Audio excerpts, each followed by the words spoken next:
Every year, as the end of winter approaches, the snow turns to rain, the melt begins, and the birds that have traveled south begin to feel restless. They start to build up their fat stores in preparation of a long journey north.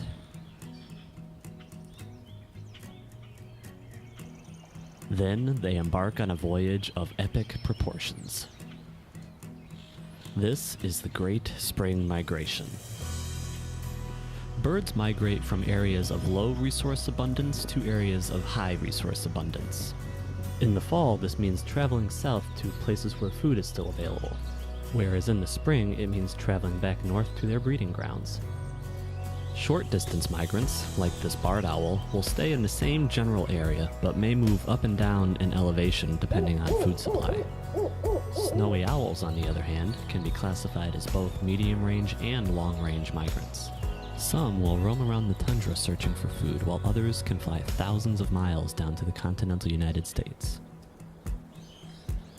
National wildlife refuges, such as the Parker River National Wildlife Refuge in Massachusetts, are created to protect vital feeding grounds and nesting habitat for these migrating birds. Warblers are one group of bird that can frequently be seen moving through the wildlife refuges during migration.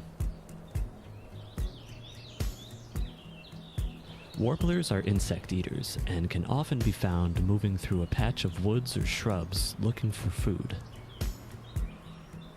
Each species of warbler has its own feeding habits. Some will forage close to the ground or even on the ground, while others stick exclusively to the tops of trees. This black and white warbler can frequently be found climbing up and down the trunk of a tree looking for insects hiding in the bark. Most male warblers have very striking color patterns that they use to impress females and defend their territories when they arrive in the spring. The females tend to be a little bit duller, so they can blend in with their nest surroundings a little bit better.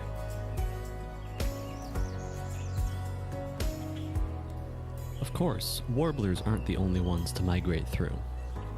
Birds of all shapes and sizes stop in the refuge on their way to their nesting grounds, from tiny kinglets to swallows to larger herons and egrets.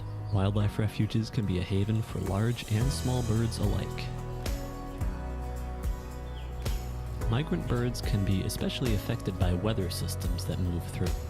Sometimes, large numbers of birds can be forced to hunker down and wait in an area if there is a storm rolling through that is too strong for them to fly against. These storms can also reward birdwatchers with birds that aren't usually seen in an area. Nor'easters will frequently push birds that hang out over the open ocean closer to shore, allowing increased viewing opportunities for birdwatchers. But wildlife refuges don't just provide food. They also provide vital nesting habitat, both through creation of nest boxes, like for these purple martins, and through conservation of the specific habitats birds need to breed.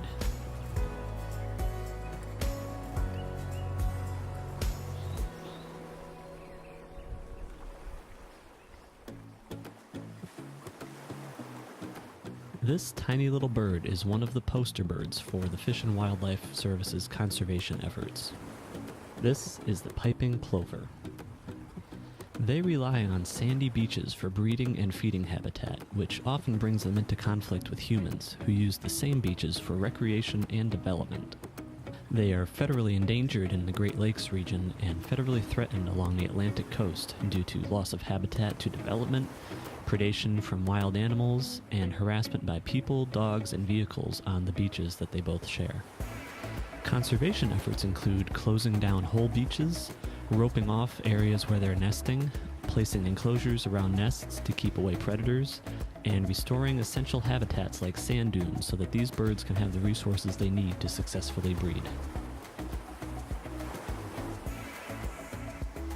Even in beaches where they are fairly common, it is still hard to see them because they are very well camouflaged with the sand. It is not uncommon for people to walk right past them without ever noticing. This camouflage is one reason why their populations started declining. Because they are so hard to see, people would walk right on the nests without even realizing it. Conservation efforts have helped stabilize the Atlantic coast population, but the Great Lakes population is still struggling to meet its recovery goal.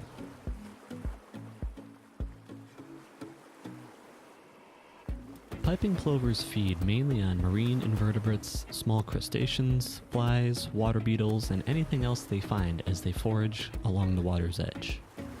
One technique they have been observed using is to stand with one foot in front of them and vibrate it in the wet sand as a wave passes to dislodge small invertebrates. They will also quickly run along the beach and stop to pick up any invertebrates they come across.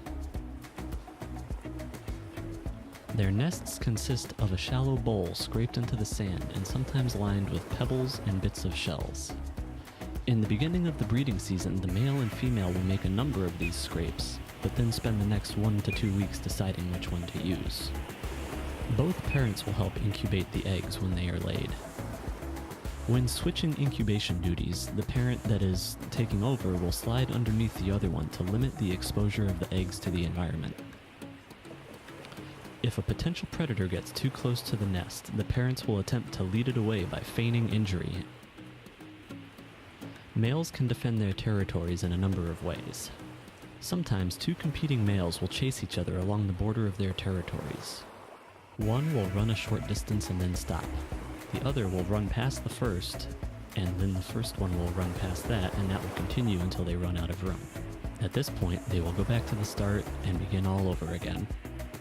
If another bird enters a male's territory, he will respond by crouching down, fluffing out his feathers, and calling to scare them off. Thanks to all these conservation efforts, there is a good chance that these little plovers will be around to delight beachgoers for many years to come.